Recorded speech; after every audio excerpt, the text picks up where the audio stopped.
Bom dia, igreja, graça e paz. O texto que nós vamos meditar nesta manhã está em Lamentações, capítulo 3.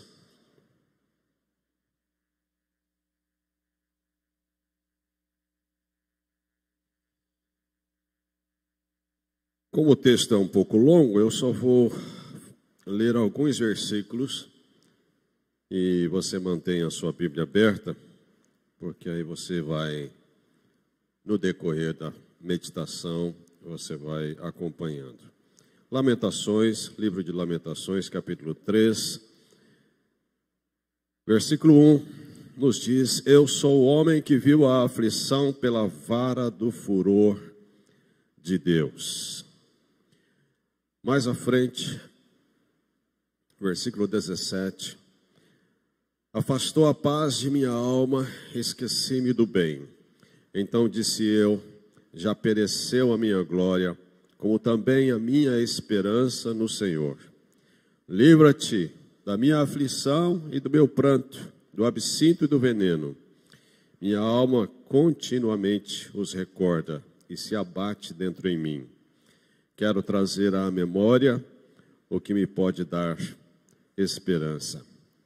As misericórdias do Senhor são a causa de não sermos consumidos, porque as suas misericórdias não têm fim. Renovam-se a cada manhã. Grande é a sua fidelidade. A minha porção é o Senhor, diz a minha alma. Portanto, esperarei nele. Bom é o Senhor para os que esperam por ele, para a alma que o busca. Bom é aguardar a salvação do Senhor, e isso em silêncio. Bom é para o homem suportar o jugo da sua mocidade. Amém. Senhor, nós mais uma vez buscamos a Tua presença em oração. Obrigado, Pai, pela Tua palavra. Obrigado pelo consolo, pela paz, pela ação do Espírito Santo nas nossas vidas. Pai, oramos para que o Senhor nos abençoe através da Tua palavra nesta hora, em nome de Jesus. Amém. Fé, amor e esperança são três palavras que estão ligadas ao tema da nossa igreja esse ano. Vivemos um tempo tão difícil. Já mês que vem completaremos um ano nessa luta contra essa epidemia maldita que tem atingido o mundo todo e estava tão distante de nós e agora já está tão próximo, né, a nós. Tanta gente tem sofrido, tanta gente tem sofrido. Vivemos dias difíceis, dias de dores, dia de perdas, e não são poucas as perdas, são muitas as perdas, e algumas delas sem qualquer chance de serem recuperadas. Na vida nós experimentamos perdas, e não é fácil lidar com perdas.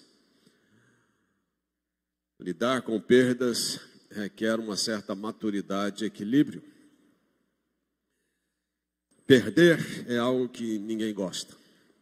Todos nós estamos sempre desejosos de ganhar, de ganhar, de ganhar. Mas perder faz parte da vida. Todos nós experimentamos algum tipo de perda no nosso dia a dia. Há muitos tipos de perdas. A perda de um cônjuge, perda de um noivado, de um namoro,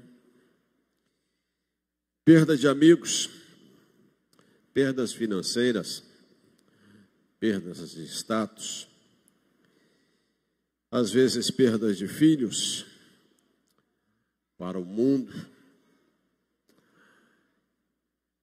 perdas de projetos. Quais são as perdas que você tem experimentado nesses últimos meses? E como você tem lidado com elas? Às vezes as nossas perdas vão bem além disto.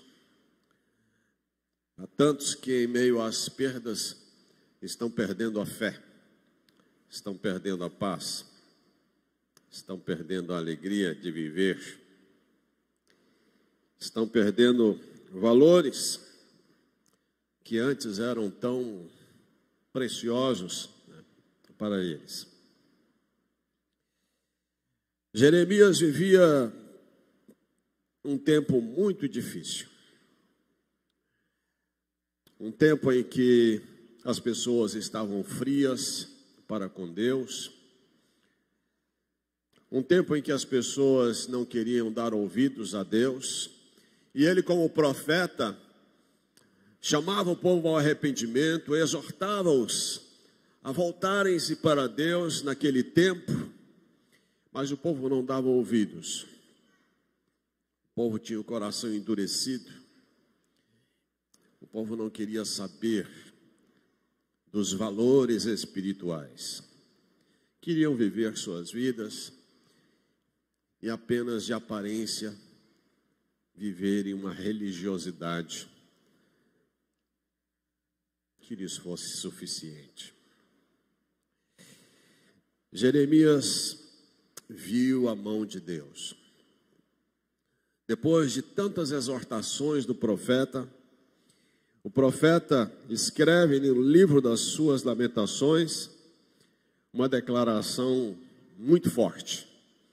Ele diz: eu sou o homem que viu a aflição pela vara do furor de Deus. Nem sempre as nossas aflições são fruto do furor de Deus,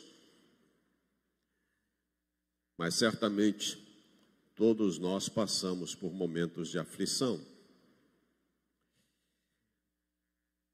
A psicologia aponta 5 reações humanas frente a perdas: choque, o choque da notícia, o choque diante da situação vivida, a negação. Você não quer acreditar naquela realidade e você fica negando aquela realidade. A raiva de si mesmo, a raiva de Deus, a raiva de pessoas. A negociação, você tentar negociar com a sua mente, ou quiçá com Deus. E por fim, a aceitação. Você entender que realmente está acontecendo aquilo, é fato, é realidade, e você vai precisar lidar com aquilo de alguma maneira. Nem sempre essas reações acontecem nessa ordem: choque, negação, raiva, negociação, aceitação. Nem sempre acontece nessa ordem. Mas entender, pelo menos, as reações diante das perdas, nos ajuda a entender um pouco e, quem sabe, a ajudar um pouco a pessoa que está sofrendo. Eu me lembro quando meu pai morreu. Meu pai teve 3 derrames sequenciais, ficou com sequelas. E quando eu fui visitá-lo, ainda doente, a minha mãe queria muito que eu orasse com ele, falasse com ele. E eu entrei no quarto, e quando eu o vi, eu chorei copiosamente. Eu não conseguia orar, eu não conseguia falar nada. Eu saí do quarto para chorar na sala. E a única coisa que eu disse para minha mãe foi: eu não consigo, mãe. Quando meu pai morreu, não foi diferente a minha reação. A minha mãe, meus irmãos me esperavam como pastor para falar no funeral do meu pai. E eu não consegui. Eu chorava copiosamente. Eu não tinha controle sobre o meu choro. E um parente veio com a Bíblia aberta para mim, no livro de Tessalonicenses, na carta aos Tessalonicenses, e disse: nós não podemos chorar como gentios que não têm esperança.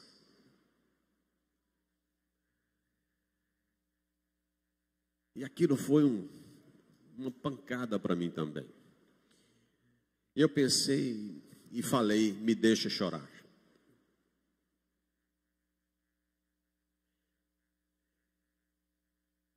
O que ele não sabia era o motivo do meu choro. A forma como eu lidava com a minha perda, meu pai falecido, era diferente da forma dele lidar com a morte do meu pai. Os meus motivos para aquele choro eram diferentes de qualquer um outro que estavam ali, até dos meus irmãos. Porque meu pai, desde a minha infância, adolescência, juventude, meu pai sempre investiu em mim, acreditando que eu o ajudaria na sua velhice. De todos os filhos, o que ele mais depositou esperança em relação ao futuro dele era em mim. Eu fui o único, até então, filho que levei a sério os meus estudos. E de repente, quando eu passo no vestibular em Goiânia, quando eu tenho a minha vida profissional, né, começando a galgar andares que iam de encontro aos sonhos dele, eu chego para ele e digo: eu não vou fazer universidade, pai. Eu quero ir para o seminário. Quando eu fui para o seminário, uma semana depois, meu pai tentou suicídio. Eu quase larguei o seminário para ir para casa. Só não fui porque um colega me barrou e não me deixou ir. E me chamou a crer que Deus cuidaria do meu pai. E de fato Deus cuidou. Mas eu continuei no ministério. Mas eu nunca tive condições reais de realizar o sonho do meu pai, de ajudá-lo como eu gostaria de ter ajudado. Então o meu choro na morte do meu pai foi um choro de culpa, foi um choro de frustração, foi um choro que foi além da perda do meu pai. E lidar com aquilo foi algo muito difícil.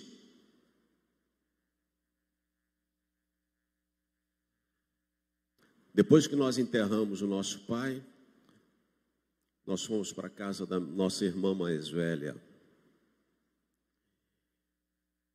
E eu fiquei isolado dos meus irmãos.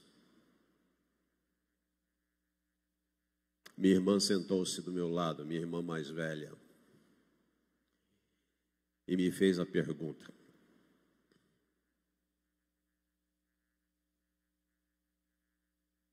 por que está doendo mais em você?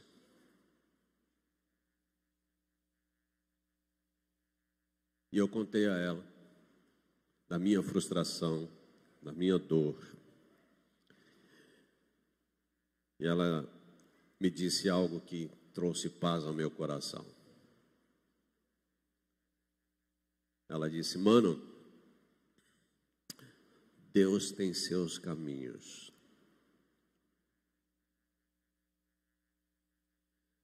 Você não teve condições.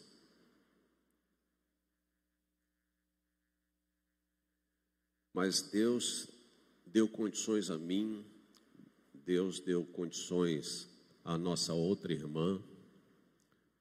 Deus moveu a história do nosso pai. Não faltou nada para o nosso pai. Não se sinta responsabilizado. Entenda apenas que o Deus a quem cremos é soberano e Ele age de maneiras diferentes daquilo que o nosso pai desejava e pensava e daquilo que você também almejou e não conseguiu. Soberania de Deus. Nós não entendemos os caminhos de Deus. Em muitos momentos nós questionamos. Em muitos momentos nós nos sentimos limitados, frustrados até. Mas Deus é soberano. E na vida daqueles que creem, isso tem um poder enorme. Jeremias reage às perdas de uma maneira muito intensa. No livro de Lamentações, capítulo 3, nós vemos a narrativa de Jeremias dizendo das sequelas emocionais deixadas em virtude da destruição de Jerusalém em 585 a.C. Num dia, Jerusalém foi cercada pelos exércitos de Nabucodonosor, rei da Babilônia. Sitiada, enfraquecida, atacada, invadida, seus portões são queimados, seus muros são derrubados,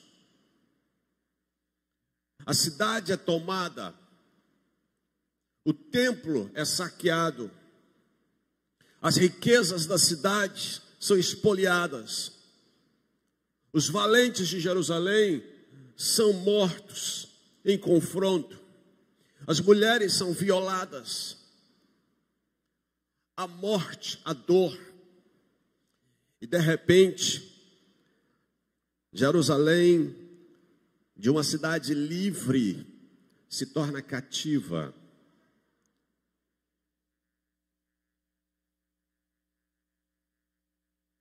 Se tornam escravos. E aqueles que vivem ou vivem entre as ruínas da cidade, ou são levados para a Babilônia como escravos, como troféus. Diante disso, Jeremias, no versículo 3 e 4, diz que deveras ele volveu contra mim a mão de contínuo todo dia, fez envelhecer a minha carne e a minha pele, despedaçou os meus ossos. Ele diz que a dor é tão grande que dói nos ossos. E ele atribui isso a Deus. Jeremias, ele se sente injustiçado por Deus. Versículo 5, ele diz: edificou contra mim e me cercou de veneno e de dor. Versículo 8, ainda quando clamo e grito, ele não admite a minha oração. Jeremias, ele se sente desprezado por Deus. Deus não tem sequer ouvido as minhas orações.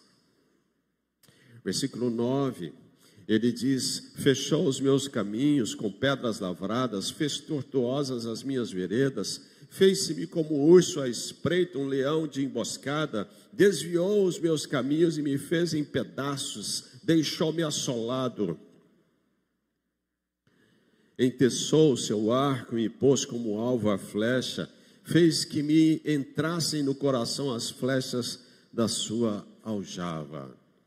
Jeremias não se sente só injustiçado por Deus, desprezado por Deus, mas ele se sente prejudicado por Deus.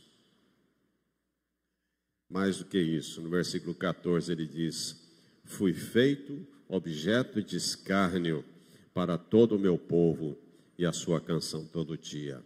Jeremias se sente humilhado.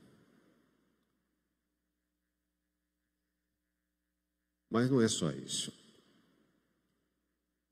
Versículo 15, ele vai mais além. Ele diz: fartou-me de amarguras, saciou-me de absinto. Por sentir o que sentia, Jeremias se enche de amargura. Versículo 17, ele fala assim: afastou a paz de minha alma, esqueci-me do bem. Ele se enche de tristeza. Versículo 18. Então disse eu: já pereceu a minha glória, como também a minha esperança no Senhor. A que ponto chega o profeta? O próprio profeta chega e diz: eu perdi até a minha esperança no Senhor.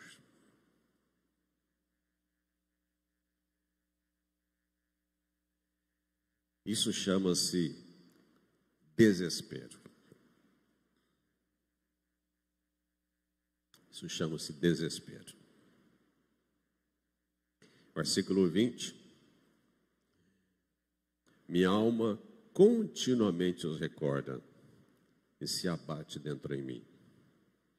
Ou seja, a mente do profeta se torna um instrumento de tortura. Ele fica remoendo tudo isso o tempo todo. Eu não sei como você tem lidado com as suas perdas. Talvez o momento vivido por muitos seja um momento de muita dor. Acompanhando as mensagens do grupo da igreja, vendo os pedidos de oração. Quantas perdas nós experimentamos nessas últimas 2 semanas na nossa igreja. Eu sei como é que você está lidando com isso. Mas eu espero que você aprenda com o profeta Jeremias a ter uma reação melhor diante delas. O que é que eu e você precisamos fazer diante das nossas perdas? Versículo 21, o profeta diz assim: quero trazer à memória o que me pode dar esperança. Ora, ele acabou de verbalizar que ele havia perdido a esperança até em Deus. Mas no versículo 21, ele diz: quero trazer à memória o que me pode dar esperança. Então eu diria para você que uma das coisas que nós precisamos é de atitude, querer.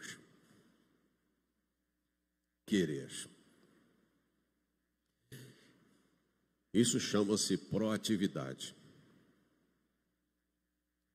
Uma pessoa proativa é aquela que toma decisões em favor de si mesmo.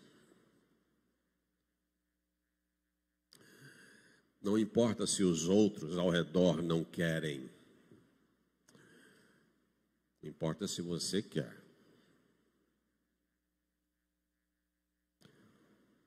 Nós não podemos viver plenamente na dependência dos outros. Algumas coisas dependem de nós. Você precisa tomar decisões em favor de si mesmo. Querer. No tanque de Betesda havia um homem enfermo há 38 anos. E Jesus pergunta a ele: queres ser curado? Eu sempre achei essa pergunta muito estranha, levando-se em conta de que Jesus conhecia o coração e a mente daquele homem.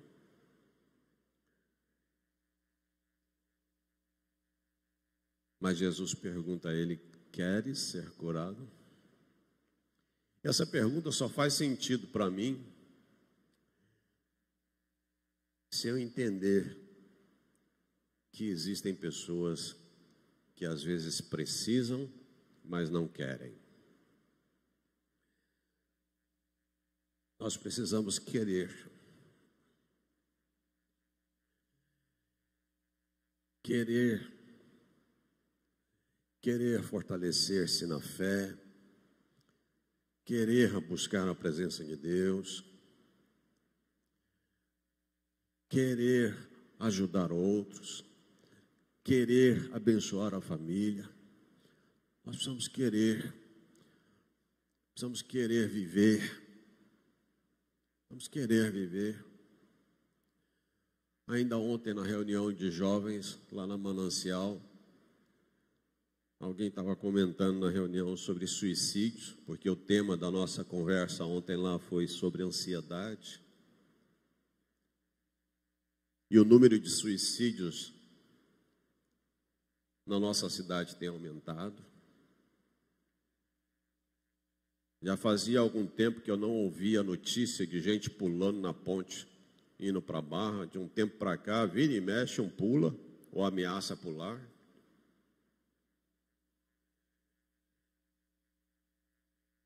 E eu disse a ela: sabe o que eu pergunto para uma pessoa quando ela me fala que ela tem pensamento suicida? Quando eu estou diante de uma pessoa que pensa em se matar, a pergunta que geralmente eu faço a ela é essa: você quer morrer ou você quer parar de sofrer? Sim, porque há diferença. O suicida nem sempre quer morrer. Na verdade, há quem diga que o suicida, na sua grande maioria, aqueles que sobrevivem a uma tentativa, eles dizem que quando eles estão no meio da tentativa, eles se arrependem de estar tentando. E a minha pergunta é essa: você quer morrer ou você quer parar de sofrer? E geralmente a resposta que eu obtenho é: eu quero parar de sofrer, eu não aguento mais. Eu falei: que bom.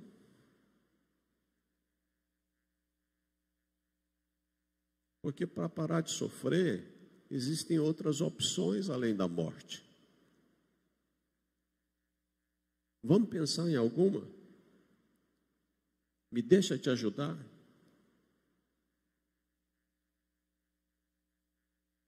E aí abre espaço para um processo de ajuda. Mas nós queremos e precisamos querer. Você precisa querer. Você precisa reagir. Você precisa dar um pulo da cama e abrir a janela e deixar o sol entrar.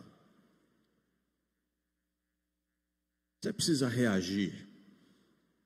Não pode se entregar. Se você ficar olhando apenas para as aflições, como o profeta falou no início, você não vai sair do lugar, você vai ficar se torturando. Você precisa querer. Queira buscar ajuda. Queira buscar a Deus.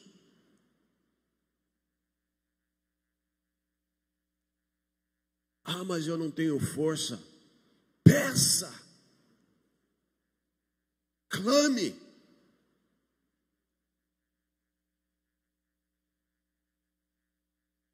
Expresse. Mas queira.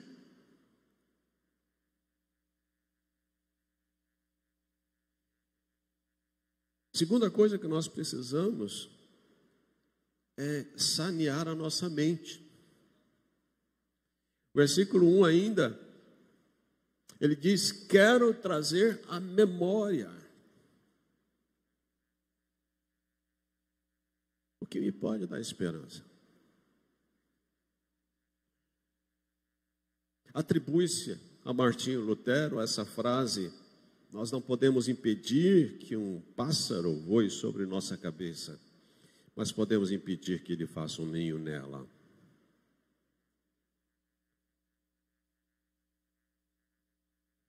O que é que fica batendo na sua mente o tempo todo?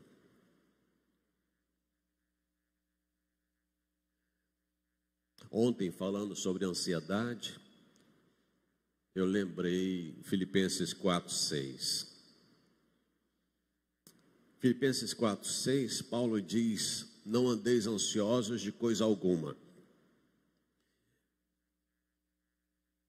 E a pergunta que eu faria para Paulo, ao ouvir essa declaração dele, seria: como? Como é que não se vive ansioso? Como é possível não viver ansioso nesse mundo?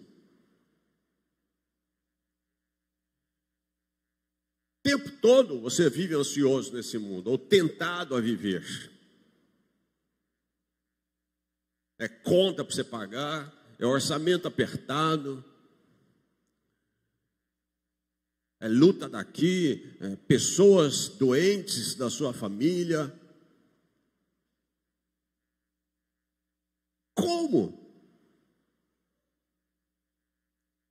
Paulo diz: não vivam ansiosos por causa alguma. Aí ele continua e responde o como, porque ele diz assim: em tudo, façam conhecidas diante de Deus as vossas necessidades, pela oração, pela súplica, com ações de graças. E a paz de Deus, que excede a todo entendimento, guardará as vossas mentes e corações em Cristo Jesus. Ora, quando você está ansioso, o que fica abalado em você é mente e coração. Você não para de pensar nos problemas. E isso afeta as suas emoções. E depois afeta o seu corpo. Pressão sobe. E outras coisas vão surgindo.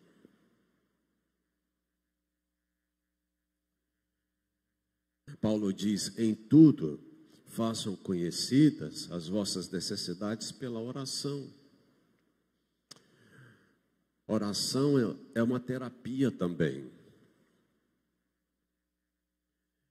É por isso que às vezes você está tão pesado, tão carregado, e aí você se coloca diante de Deus e você fala para Deus o que você está sentindo, o que você está pensando, o que você está querendo. E quando você se levanta mais leve.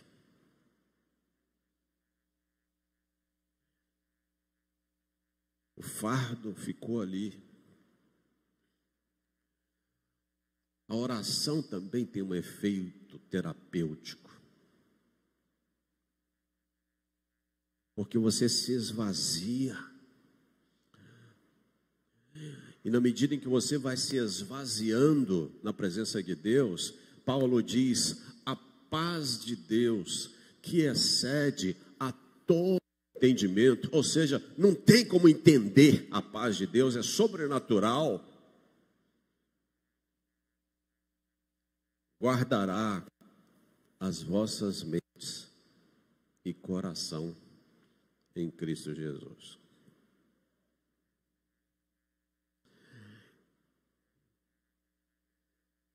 A minha sogra está com câncer, numa fase já bem avançada. Mora lá em Caxambu, no sul de Minas. Mora com a filha caçula.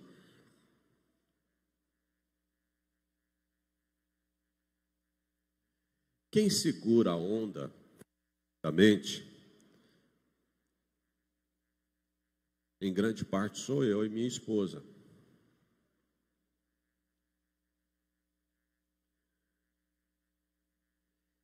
E na medida que a doença avança, os custos se elevam.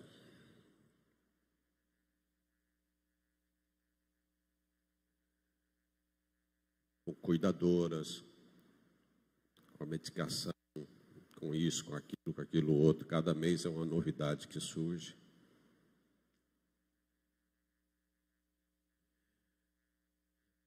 Mês retrasado, minha esposa me apresentou a conta do mês, da despesa com a mãe. E eu pensei, lascou-se.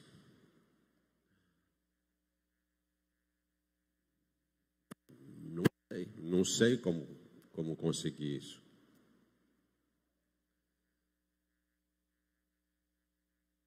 Ela hora de lá e eu hora de cá, a gente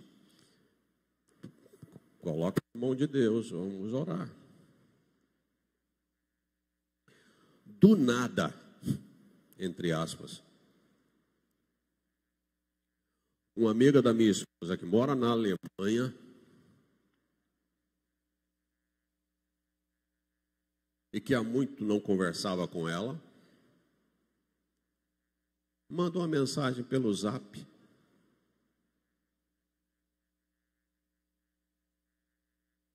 Começa a conversar, as duas amigas de mocidade.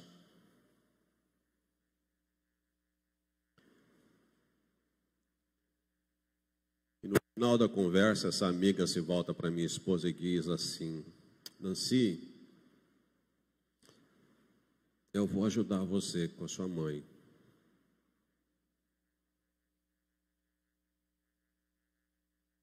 E ajudou.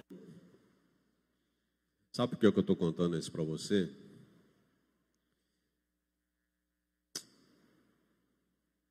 Porque sanear a mente, para nós que somos cristãos, tem a ver com oração.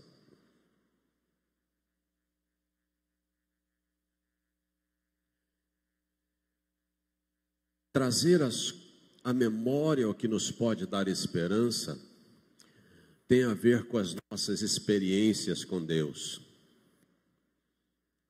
Tem a ver com nós olharmos para o nosso passado e vermos o quanto Deus já agiu na nossa vida de diferentes maneiras. Tem a ver com você olhar para o cuidado de Deus com você e se sentir estimulado a olhar para frente e pensar: Deus está comigo.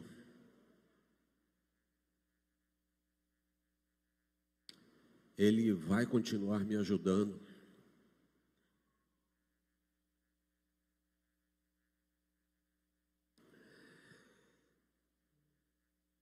Tudo que é verdadeiro, tudo que é respeitável, tudo que é justo, tudo que é puro, tudo que é amável, tudo que é de boa fama, se alguma virtude há e se algum louvor existe, seja isso que ocupe o vosso pensamento. E por último, nós precisamos não apenas ter uma atitude de querer e não apenas sanear a nossa mente, mas nós também precisamos olhar para o futuro com esperança. Por quê? Na situação vivida pelo profeta, que é diferente em certo sentido pela história, em relação à minha história e à sua. O profeta diz assim: no entanto, as misericórdias do Senhor são a causa de não sermos consumidos, porque as suas misericórdias não têm fim, renovam-se a cada manhã, grande é a sua fidelidade. O reconhecimento da existência e da soberania de Deus sobre a minha vida é o que me ajuda a levantar todo dia.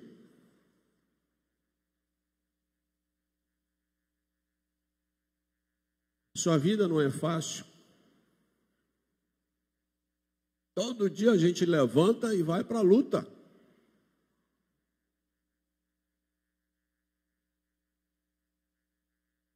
Mas se você não pensar com esperança, vai ficar mais difícil. Olhar para a misericórdia de Deus e acreditar nela. Após a Segunda Guerra, algumas crianças de um orfanato não conseguiam dormir. Acordavam aos gritos com pesadelos. Chamaram um psicólogo para ajudá-las. O psicólogo orientou o orfanato a darem um pão para as crianças dormirem com ele. A partir daí elas conseguiram dormir. Elas tinham pesadelos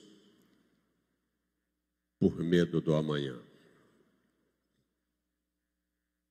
Jeremias diz: a minha porção é o Senhor. Busque a Deus. Busque a Deus. Faça o que te é possível fazer. Seja proativo. Não se entregue. A dor de Jeremias foi intensa.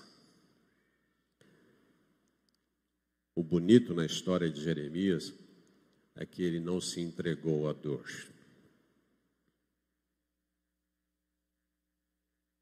Que nós façamos o mesmo. E que Deus nos ajude. Amém? Vamos orar? Senhor, obrigado porque o Senhor está conosco. Ainda que tantas coisas estejam acontecendo todos os dias,